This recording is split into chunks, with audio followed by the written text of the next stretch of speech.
कानून के दायरे में लाना पड़ेगा। मैं साथ में यह भी कहना चाहूंगा कि इस तरह का अगर कोचिंग के अंदर जब बच्चा बड़ा होता है तो एक कोचिंग सेंटर अलग अलग अखबारों में इस तरह से प्रकाशित करते हैं कि जैसे विज्ञापन किस कोचिंग पे ये पढ़ाई होती है, इस तरह के इतने इतने बच्चियां निकली, तो लड़कों के मन में कंपटीशन पैदा होता है कि मैं कौन सी कोचिंग पे जाऊं, और उनके माँ बाप के अंदर भी एक फोर्स करते हैं कि बेटा उस कोचिंग पे जाना पड़ेगा तेरे को, जिसके माध्यम से तो आगे बढ़ेगा और बड़ा अधिकारी बनेगा। चाहे उस बेटे का इंटरेस्ट उसमें है या नहीं है, लेकिन इस तरीके से कोचिंग में भेज दिया जाता है जहां पर ऐसा हालात बन जाते हैं कि आपस में 20-20 लाख स्टूडेंट एक साथ कोचिंग करे और 4-4, 5-5 हजार की भर्तियां होती है, तो कहां से कौन उस भर्ती में आएगा। मैं साथ में यह भी कहना चाहूंगा कि आज कोटा के अंदर हर साल कोई कोई स्टूडेंट आत्महत्या करता है और एक आंकड़े के अनुसार हर साल 10,000 स्टूडेंट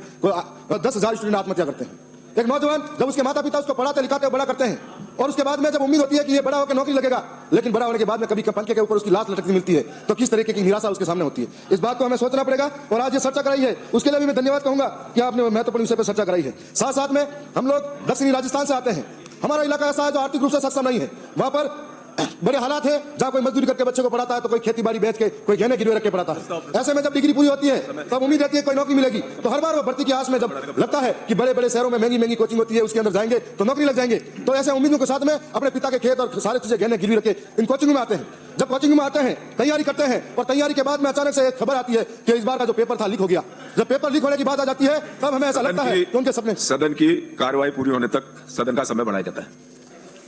जब पेपर लीक होने की बात आ जाती है तो हमारे इलाके के जो स्टूडेंट हैं उनके सपने चूर इसलिए हो जाते हैं कि एक बार मेहनत करके वो एक बार पैसा इकट्ठा करके कोचिंग तक आ पाता है, उसके बाद आ नहीं पाता है। तो ऐसे में पेपर नहीं बिकते, बिकते हैं उन किसानों के सपने, बिकते हैं उन किसानों के घर, बिकते हैं उन किसानों के खेत, बिकते हैं उन लोगों के उनकी माताओं के गहने। तो ऐसे में पिछली बार जो सरकार आई थी उस सरकार ने कहा था कि आरपीएससी को भंग कर देंगे हमारे सरकार में आने के बाद। जब सरकार आने के बाद में आरपीएससी भंग करने के बाद में साथ साथ में यह भी कहा था कि हम लोग आरपीएससी भंग करने के साथ में मगरमच्छों को पकड़ेंगे, लेकिन कागज के टुकड़े भी सरकार पकड़ नहीं पाई, मगरमच्छ तो ठीक बात है। और आरपीएससी की बात करते हैं तो जो आरपीएससी भंग करने की बात थी उसी आरपीएससी के अंदर वही लोग जो पहले भी चोर बनकर बैठे थे आज फिर से उस आरपीएससी के अंदर। तो आज जरूरत है वो वापस से बंद कर शिक्षा व्यवस्था को सुधारने की। साथ साथ में जो हमारे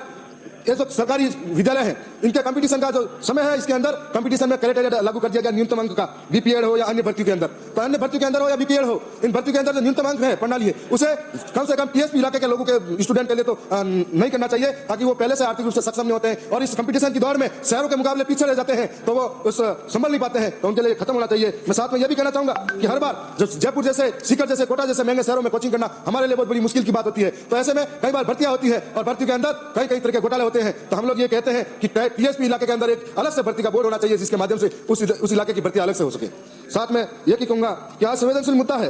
और कई छात्र जब पिछले राजस्थान में सैकड़ों युवाओं ने प्रतियोगिता परीक्षाओं में दबाव और बेरोजगारी में कई जाने गंवाई है। मैं यह भी कहना चाहूंगा कि आज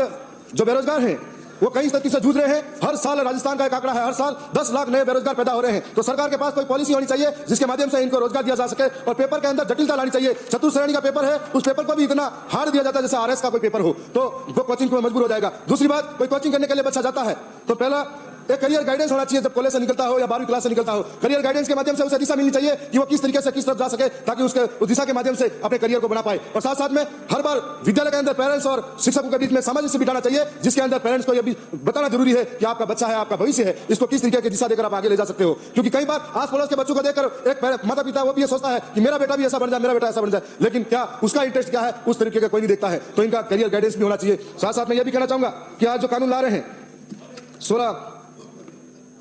16 वर्ष से कम आयु के बच्चों को तो पढ़ाने का, कोचिंग में नहीं जाने का, तो क्या अभी जो हर एक भर्तियां होती है उसमें कोचिंग पर निर्भर हो गया बच्चा। तो हमें ये सोचना पड़ेगा कि आखिर इनको कंट्रोल कैसे किया जाए और ये शिक्षा प्रणाली, ये शिक्षा व्यवस्था कैसे इसको बेहतर बनाया जा सके, जिससे। और दूसरी बात, हम लोग जो जितने भी अधिकारी है, कर्मचारी है, विधायक है, हम लोग कभी भी सरकारी विद्यालय के अंदर हमारे बच्चों को नहीं पढ़ाते हैं। हम लोग तो प्राइवेट स्कूल और प्राइवेट देखते हैं। तो आम गरीब और आम नागरिक के लिए सरकारी व्यवस्था है, तो कैसे वो कंपटीशन में आगे आ पाएगा। तो हमें शिक्षा व्यवस्था में सरकारी संस्थानों को भी मजबूत करने की जरूरत है, उसके माध्यम से ही हम आगे ला पाएंगे। और साथ साथ में यह भी कहना चाहूंगा कि कई बार ऐसा भी देखा जाता है, जैसे ही 12वीं पास होती है, 12वीं पास है, कॉलेज पास हो जाता है बच्चा, तो प्राइवेट कोचिंग संस्थानें अक्सर उनके अंदर डाटा निकालती है कि जो बच्चा होशियार है, जो बच्चा 90% से ज्यादा अंक लाता है, उसको पहले ही कवर में ले लेते हैं और उसको पहले ही कोचिंग में बुला लेंगे, और जो बच्चा कमजोर है उसको आप नहीं बुलाएंगे। तो कई बार कोचिंगों में भी मेलजोल होता है। तो इन्हें कंट्रोल करने के लिए मैं तो यही कहूंगा शिक्षा प्रणाली और व्यवस्थाओं में सुधार होना चाहिए, ताकि आने वाले समय में इन कोचिंग व्यवस्थाओं में सुधार किया जा सके।